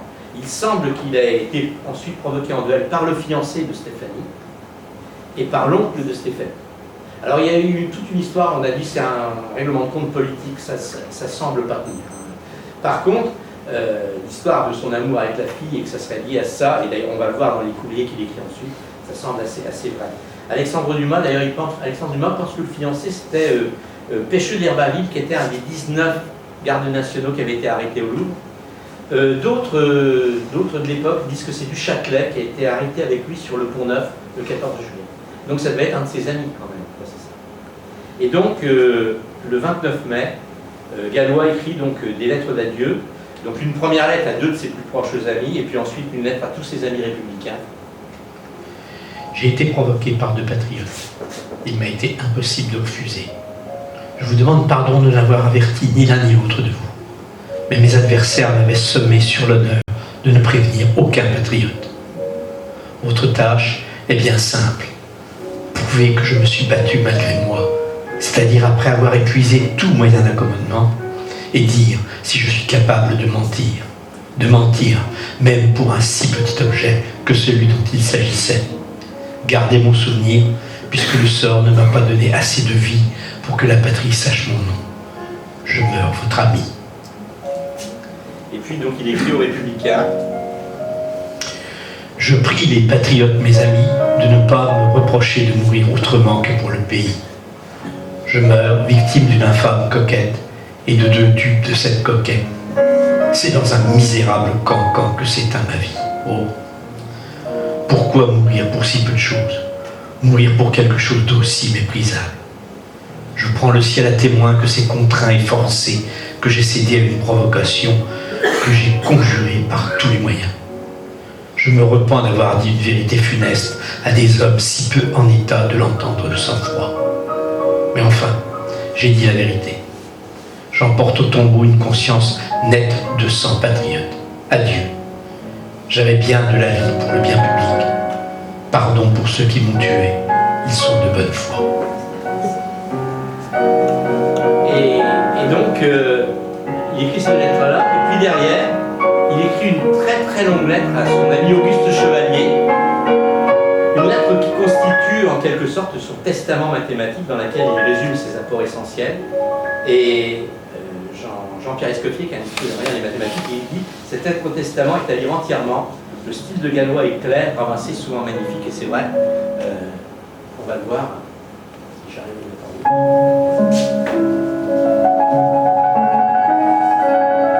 haut. Mon cher ami, j'ai fait en analyse plusieurs choses nouvelles. Les unes concernent la théorie des équations, les autres les fonctions intégrales. Dans la théorie des équations, j'ai recherché dans quel cas les équations étaient résolubles par des radicaux, ce qui m'a donné l'occasion d'approfondir cette théorie et de décrire toutes les transformations possibles sur une équation, lors même qu'elle n'est pas soluble par radicaux. On pourra faire avec tout cela 3 mémoires. Le premier est écrit, et malgré ce qu'en a dit Poisson, je le maintiens avec les corrections que j'y ai faites. Le second contient des applications assez curieuses de la théorie des équations. Voici le résumé des choses les plus importantes. Premièrement, d'après les propositions 2 et 3 du premier mémoire, on voit une grande différence entre adjoindre à une équation. Pour les cas de P égale 5, 7, 11, l'équation modulaire s'abaisse au degré P. En toute rigueur, cette réduction n'est pas possible dans les cas plus élevés. Le troisième mémoire concerne les intégrales. On sait qu'une somme de termes d'une même fonction elliptique se réduit toujours à un seul terme, plus des quantités algébriques ou logarithmiques. Il n'y a pas d'autres fonctions pour lesquelles cette propriété ait lieu. Mais des propriétés absolument semblables y suppléent dans toutes les intégrales de fonctions algébriques. On traite à la fois toutes les intégrales dont la différentielle est une fonction de la variable, et mes idées ne sont pas encore bien développées sur ce terrain qui est immense. Tu feras imprimer cette lettre dans la revue encyclopédique. Je me suis souvent hasardé dans ma vie à avancer des propositions dont je n'étais pas sûr. Mais tout ce que j'ai écrit là est depuis bientôt 1 an dans ma tête, et il est trop de mon intérêt de ne pas me tromper pour qu'on me soupçonne d'avoir énoncé des théorèmes dont je n'aurai pas la démonstration complète. Tu prieras publiquement Jacobi ou Gauss de donner leur avis, non sur la vérité, mais sur l'importance des théorèmes. Après cela, il se trouvera, j'espère, des gens qui trouveront leur profit à déchiffrer tout ce gâchis. Je t'embrasse avec effusion. Évariste Galois, le 29 mai 1832. Voilà. Et puis derrière, il reprend son mémoire, il le retravaille, il raye des choses, etc. Et dans l'urgence, voilà, il écrit ça dans la marge, il y a quelque chose à compléter dans cette démonstration, je n'ai pas le temps. Il se dépêche, il met tous ses papiers comme ça, et le 30 mai au matin, le duel a lieu à Gentilly, à côté des temps de la Glacière, pas loin d'ailleurs de Bourg-l'Arrêt. Et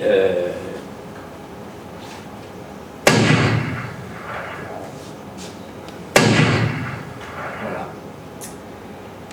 Ainsi meurt, enfin il n'est pas mort, ainsi va mourir Évariste Galois, parce que vers 9h30, les sœurs de l'hôpital Cochin voient arriver un paysan qui lui amène le corps d'Évariste Galois, qu'il a trouvé gisant dans l'herbe.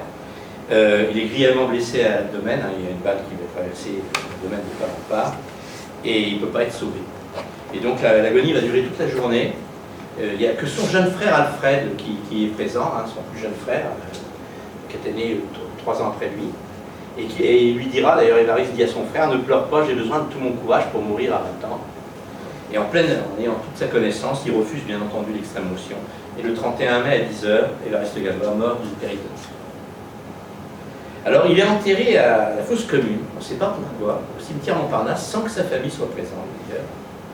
Ses amis avaient souhaité que ses obsèques soient l'occasion d'un soulèvement populaire. Et puis, Et d'ailleurs, le préfet avait préventivement fait arrêter un certain nombre de gens. Et puis, le général Lamarque meurt du choléra, je vous l'ai dit. Et donc, ses amis décident que ce sera pour les obsèques du général Lamarque, qui est quand même plus important que le reste gallois, qu'aura lieu cette émeute. Et cette émeute, vous la connaissez tous si vous avez lu Les Misérables de Victor Hugo. Hein, c'est l'épopée rue Saint-Denis, tout ce chapitre dans Les Misérables.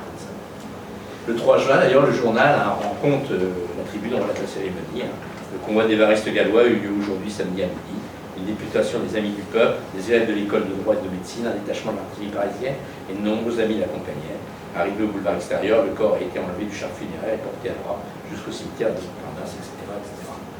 Alors, il n'y a pas de, bien entendu, il n'y a pas de tombe d'Évariste Gallois. La seule chose qu'on retrouve, c'est un monument sur la tombe de son père, l'acharnement et la ténacité de son frère Alfred, qui restera très très attaché à son frère. D'ailleurs, ça, ça a été fait, mais ça a été fait en 48, donc quinzaine d'années, enfin 16 ans après sa mort, son frère qui va essayer de faire un portrait d'Évariste, parce qu'on n'a aucune trace. On n'a que 2 portraits d'Évariste, celui-là, celui que vous avez vu. C'est les seules choses qu'on a. On n'a aucune autre trace de lui. Et donc, ils vont s'acharner avec son ami Louis Chevalier à trier ses brouillons, ses mémoires, ses notes, etc. Et ils vont tout remettre à Joseph Louville. On l'a vu tout à l'heure, hein, c'était celui qui avait le premier mémoire c'est Joseph Louville qui l'avait fait paraître. Et le 4 septembre 1843, donc 11 ans plus tard, Louville déclare à l'Académie: dans les papiers d'Évariste Gallois, j'ai trouvé une solution aussi exacte que profonde de ce beau théorème, étant donné une équation irréductible de degré premier, décidée si elle est ou non résolue à l'aide des radios. Et en 1946, donc, il va publier les œuvres de Gallois dans le journal de mathématiques pure et appliquée, où il avait fait pareil son premier mémoire. Et donc, c'est là qu'on va quand même commencer à découvrir la valeur de ce qu'avait fait Gallois. Juste pour vous l'expliquer, hein, j'ai fait passer dans la longue lettre, hein, c'est vrai que ça vaut le coup de l'écouter, vous allez, elle est dure à lire, il faut mieux l'écouter parce qu'il écrit mal. Je vous ai fait, j'ai dit, il parle de plusieurs mémoires. Alors bon, je ne vais pas revenir sur la définition, il parle d'intégrale abélienne à un moment donné, je ne sais pas si vous vous souvenez. Jean Dieudonné, qui est un grand mathématicien du XXe siècle, hein, le créateur du groupe Bourbaki, pour ceux qui ont souvenir un peu les choses, eh bien, il disait que Gallois était aussi sans doute possible parvenir à l'essentiel de la théorie des intégrales abéliennes, telle que Riemann, mathématicien allemand, devait la développer 25 ans plus tard. Il avait 25 ans d'avance, au minimum. Voilà. Alors, et donc, son gros truc, ça a été résoudre les équations algébriques. Alors, je ne vais pas faire des maths. Grosso modo, je vous dis ce que c'est qu'une équation. Hein. C'est un truc avec une inconnue, c'est des x. Et puis, les x, on a le droit de les multiplier par des nombres. Nous, on travaillera avec des nombres rationnels, c'est-à-dire des nombres entiers ou des fractions. Donc, on peut tout remettre avec des nombres entiers, d'ailleurs, ça suffit, ça marche. Avec des additions, des soustractions, des multiplications, des divisions, et puis des élevés à une puissance. Hein, et ça, c'est des multiplications. Ça veut dire x par x par x 3 fois. Voilà. Je pense que tout le monde connaît un peu x cube, x au carré. C'est ça, les équations. Et le problème, c'est que pendant 3000 ans, les hommes ont cherché à résoudre ces trucs-là en utilisant simplement l'addition, la soustraction, la multiplication, la division et l'extraction de racines. Au contraire, hein, extraire une racine carrée ou une racine cubique, par exemple. Voilà. Alors, depuis les Babyloniens, hein, 2000 ans avant Jésus-Christ, on savait faire le premier et le deuxième degré, c'est quand il y avait des x et des x au carré. Depuis le XVIe siècle, on savait faire avec des x au cube, c'était les Italiens qui nous avaient donné la solution, et les x puissance 4, et on bloquait sur les x puissance 5. Et on cherchait, alors je ne vais pas vous faire les détails, mais c'est très amusant, il y a des tonnes de mathématiciens qui ont cherché à résoudre x puissance 5. Abel, dont j'ai parlé tout à l'heure, il a démontré que ce n'était pas faisable, mais simplement pour x puissance 5. Et ce que va faire Gallois, c'est qu'il démontre en général, et bien c'est pas faisable quand on a des degrés supérieurs ou égaux à 5. Et à partir du moment où vous avez des x puissance 5, c'est pas faisable. Il démontre ça, donc on arrête les recherches pour résoudre les équations avec des méthodes habituelles. Il a terminé le problème.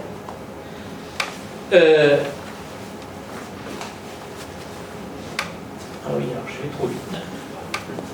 Mais si c'est bon. Oui. Mais il le fait en utilisant des concepts qui vont prendre une ampleur et qui vont traverser je dirais, la totalité des mathématiques. J'ai du mal à tout. Il y a des profs de maths, là, s'ils peuvent me trouver une branche des maths où jamais on ne parle de vous, je suis preneur, je n'ai pas trouvé pour l'instant. Parce que voilà, il utilise le mot groupe, c'est pas lui qui a inventé le mot, mais il a travaillé sur la notion de groupe. C'est un concept de mathématiques très général, on trouve ça partout. En cristallographie, sur les problèmes de pavage, il y a des groupes. Pour paver oui, quand on parle de pavage du plan, on parle, il y a 17 groupes par pavage. On va parler de groupes partout, quand on parle de fonctions, partout, vous parlez de groupes. Donc c'est un concept, c'est lui qui va vraiment le développer, et c'est un concept qui couvre aujourd'hui l'intégralité des mathématiques. Et alors voilà, c'est ce que dit Jacques Titz, qui est prix Abel, c'est un prix mathématique. L'instrument inventé par Galois pour résoudre un vieux problème a vite pris le pas sur le problème lui-même. Ce phénomène est courant, bien entendu, mais dans le cas présent, l'instrument en question, la notion de groupe, a eu une fortune particulièrement brillante. Non seulement la théorie des groupes et ses diverses adaptations constituent une branche considérable et très vivace des mathématiques, mais il y a peu de domaines où la notion de groupe n'intervient pas directement. Ce qui est vrai. C'est-à-dire que ça couvre absolument. Voilà. Et puis surtout, la méthode qu'il a utilisée est complètement révolutionnaire. C'est-à-dire que jusqu'à maintenant, quand on essayait de résoudre, on essayait de faire des calculs, etc. Et à un moment donné, il dit, ouais, on saute dans les calculs, mais lui, on ne les fait pas, on n'a pas besoin, on continue. C'est-à-dire qu'il va travailler sur des analogies entre des choses qui en apparence sont totalement différentes, et ça va être une démonstration, on n'en avait jamais fait comme ça. Ça va être un élément aussi de réflexion sur l'ensemble des mathématiques, parce qu'il a vraiment révolutionné les maths. Et Alain Cohn, qui est un médaille-fils, c'est-à-dire le prix Nobel de maths, comme on dit, en 1942, disait « À 19 ans, Galois a déjà à son actif des résultats mathématiques d'une portée incomparable, qui sont l'acte de naissance des mathématiques contemporaines. Depuis 1843 et la clairvoyance de Louville, qui a eu l'intelligence de les publier, l'influence de ces idées n'a jamais faibli. De Sophus Lee, c'est un mathématicien, grand mathématicien scandinave, à Grothendieck, alors c'est celui qui est mort il y a quelques mois, vous avez dû en entendre parler, qui était devenu ermite dans le fin fond des Pyrénées, là, un des plus grands mathématiciens du XXe siècle, et mondial, je veux dire, un des plus grands mondiaux, en passant par Émile Picard. La pensée de Galois se reflète indéfiniment chez les mathématiciens et brille en tout temps d'un éclat et d'une vigueur difficile. Et Jean-Pierre Escoffier dira, Évariste Galois est tellement proche de nous par ses révoltes, son génie est si extraordinaire, il a un destin absolument libre. Il est tellement fascinant avec ses oblirons, tandis que, encore une fois, Jean Dieudonné disait, il est certes superflu de redire avec tant d'autres ce que la mathématique doit à Galois, chacun sait que ses idées sont à la source même de l'algèbre moderne. Voilà.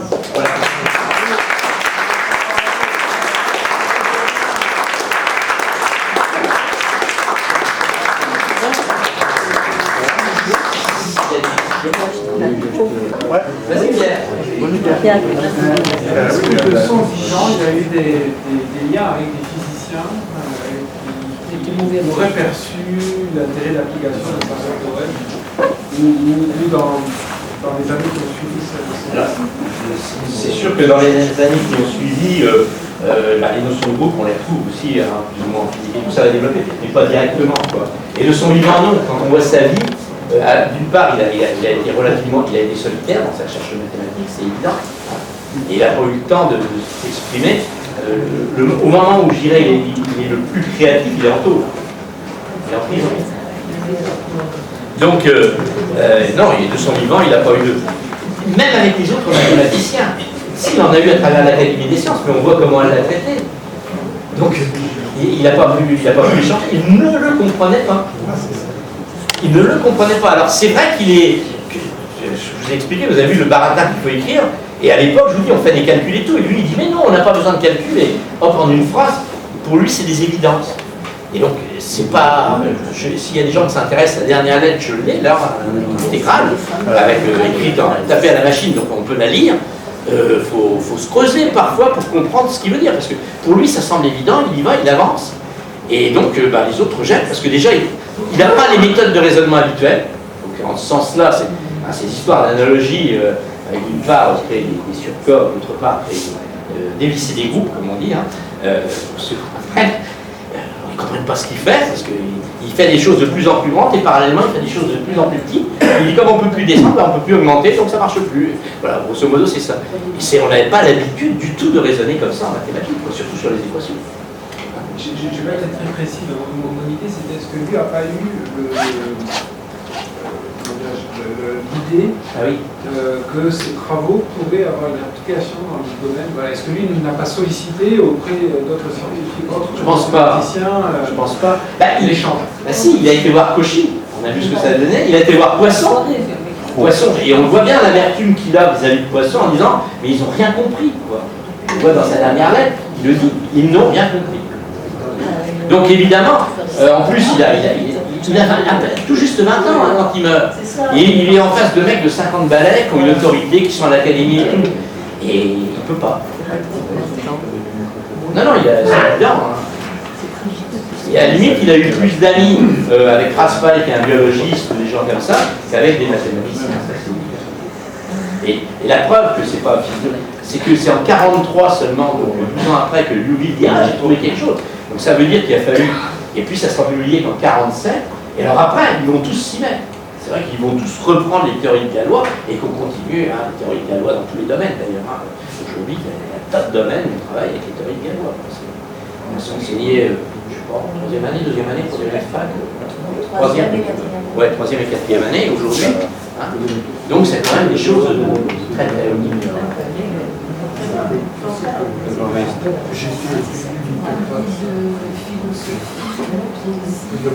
Dans les maths, moi je trouve qu'il y a de la poésie dans les maths, oui. En particulier. Alors ça après il faut comprendre. Je ne peux pas le faire là, mais c'est vrai que quand on regarde la démonstration de Galois, non pas dans le détail, parce qu'il écrit bien, nous on écrira des équations, enfin, des trucs avec plein de petits symboles, lui il les écrit pas, il fait des permutations, des choses comme ça, mais dans l'idée qui sous-tend la démonstration, je trouve que c'est vertigineux d'avoir pensé, parce que je peux vous dire, je sais pas, j'ai une collègue de maths qui est là, la mise en relation qu'il fait, elle est loin d'être évidente, quoi. Et quand on voit comment il met en relation les choses pour arriver, on se dit, mais comment il a eu cette idée, quoi. Alors bien entendu, il a utilisé les travaux de ses prédécesseurs, Cauchy, Lagrange, etc., mais qu'il n'avait jamais eu l'idée de faire. Certains avaient pris plutôt un aspect, d'autres un autre aspect, qui en apparence n'avait aucune relation, et lui, ça il permet de développer. Et ça, là-dessus, c'est formidable. Et donc en ce sens-là, oui. Alors quand je dis qu'il y a de la philosophie, c'est vrai que jusqu'au XIXe siècle, tous les grands mathématiciens sont aussi des philosophes. Descartes, Leibniz, etc. Ça fait partie de... C'est coupé. C'est depuis le XXe siècle qu'il y a une séparation. Parce que même Poincaré, c'est aussi un philosophe. Oui. Dans tous les mathématiciens qui ont été cités, il n'y a aucune femme.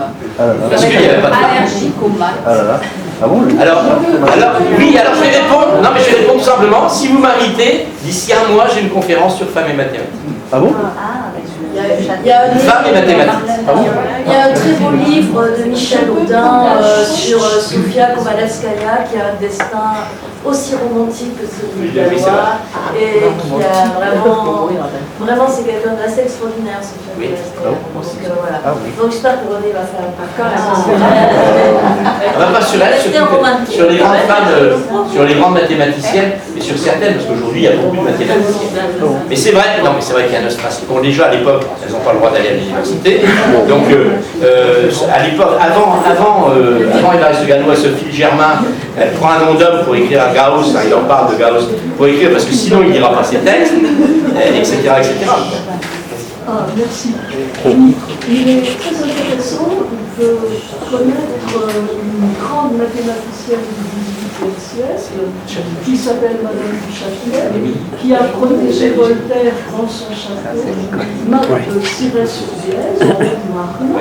Et Madame du Châtelet, donc pendant les 15 ans où il y avait Voltaire qui bougeait avec elle, a dit à Voltaire qu'il était également scientifique.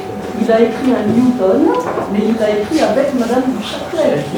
Mais il n'a pas indiqué. Il a fait son Newton signé Voltaire. Mais il l'a fait parce qu'il vivait avec Madame du Châtelet. Et à la mort de Madame du Châtelet, puisqu'elle est morte, elle avait une quarantaine d'années, alors que Voltaire est mort très vieux, eh bien, il a complètement arrêté tout ce qui était scientifique. Ce qui est donc bien la preuve que Madame du Châtelet était vraiment son associée. Et Madame du Châtelet lui disait toujours, et ça on le sait par Madame de Graffigny, écoutez, continuez ces choses scientifiques qui sont vraiment passionnantes. Elle-même a écrit son discours sur le bonheur, elle savait le dire, mais on ne séparait pas le fait d'être littéraire et le fait d'être mathématicien. Madame du Châtelet chantait l'opéra. Elle a fait également des études sur la Bible. Et ça, c'est ce qu'on fait maintenant au XXIe siècle, c'est-à-dire qu'on fait une lecture scientifique avec des commentaires. Et ça, c'est à Troyes, à la bibliothèque de Troyes. Et à Lunéville, où Madame du Châtelet est enterrée, on continue à la considérer comme quelqu'un de pas fréquentable. Juste la remarque que je voudrais faire, ça c'est, ce qu'on s'aperçoit, c'est que jusqu'au 19e siècle, les femmes grandes mathématiciennes sont toutes des femmes, je dirais, qui sont, entre guillemets, hors de la norme. Parce qu'elles sont obligées de se révolter et de sortir de la norme si elles veulent pouvoir s'exprimer en tant que mathématiciennes. Donc ça explique le comportement de Madame de Châtelet, ça explique le comportement de Sofia Koleskaya, ça explique y compris Hypatie, qui sera massacrée par les chrétiens au IIIe siècle. Ça explique tout ça. Il faut être hors norme, parce que la société interdit aux femmes et bon, je suis en train de travailler là-dessus. Tous ces noms dont on dit, il faut voir comment elles ont dû se battre pour écouter des cours alors qu'elles n'avaient pas le droit d'y aller, comment elles se faisaient transmettre les cours, etc. C'est-à-dire que c'est pas parce qu'elles ne peuvent pas faire des maths. Alors après, il y a tous les y compris Rousseau, les Kant, Rousseau, etc., qui vont justifier, alors que ce soit sur la taille du cerveau, sur le fait que la conformation des femmes ne permet pas de faire les mathématiques, qui va justifier donc les inégalités, qui sont des inégalités purement sociales, qui sont nées dans la société. Je signale que ça perdure. Moi j'ai un collègue, j'ai travaillé à Arago pendant des années, j'ai un collègue qui m'a expliqué que, un collègue de maths, qui était très sérieux, m'expliquant que les femmes ne pouvaient pas faire de mathématiques. Ah ouais? Oui, bah, je te dirais, tu le connais en plus. Et quand je lui ai répondu que sa femme était agrégée de maths, il m'a répondu simplement, mais elle a un cerveau d'homme. C'est pas vrai? Donc ça reste. Et donc c'est une bataille à mener, y compris avec les élèves, avec les familles. Avec les familles. J'ai une question. J'ai entendu que le niveau de mathématiques des petits Français était vraiment très mauvais, que les n'étaient pas bons en mathématiques. Non, c'est vrai. Il paraît que parmi les Européens, je pense que c'est beaucoup plus... Là aussi, ça mériterait une conférence complète. C'est beaucoup plus compliqué que ça. D'une part, on peut critiquer les systèmes de tests PISA, parce que, évidemment, comme dans tout test, on regarde qu'un aspect, on ne regarde pas tous les aspects. C'est vrai qu'il y a une baisse du niveau mathématique actuellement, quand même, ça on le ressent, quand on arrive au collège, etc. C'est une difficulté. Probablement, c'est lié à la formation des enseignants, etc. Peut-être aussi la manière dont la discipline est, c'est mon avis très personnel, la discipline est enseignée, le contenu qu'on met dedans, je pense qu'on pourrait trouver des activités. Et ça, c'est...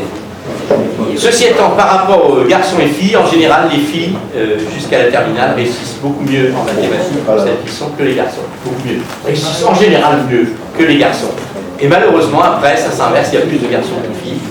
Parce que c'est des choix d'ordre sociaux, d'ordre social, qui sont faits.